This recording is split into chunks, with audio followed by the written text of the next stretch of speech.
Forgotten scientist John Ray. John Ray was born on the 29th of November, 1627, in a village called Blacknotley in Essex. At the age of 16, he was sent to Cambridge University and studied at Trinity College. Once there, Ray took an interest in many different fields of work. He became a lecturer in both Greek and mathematics. However, his main ventures were in natural science.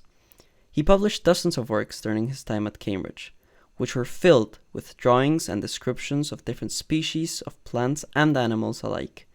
Ray actually coined the term species and gave perspective to the distinguishment of organisms. His student Francis Wilby accompanied him across England and Wales as they looked to classify organisms. This was something that hadn't been done before.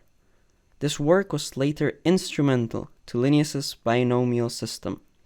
Ray was working on the categorization of bird beaks a century before Darwin did it in the Galapagos. He recorded thousands of species in his 23 published works. Ray was widely acknowledged in his lifetime. However, his name didn't stand the test of time, and this was for a couple of reasons. Firstly, he wrote in Latin, which even in the 1600s was outdated. On top of this, John Ray was quite a humble scientist. Compared to others at the time, such as Linnaeus, who called himself the Prince of Botany, he opted for a less grand approach. In fact, with every book he published, he apologized to the readers for putting them through the trouble of reading it. He even called one of his publications an inconsiderable trifle. After his death, in the year 1705, his work continued to affect the scientific sphere.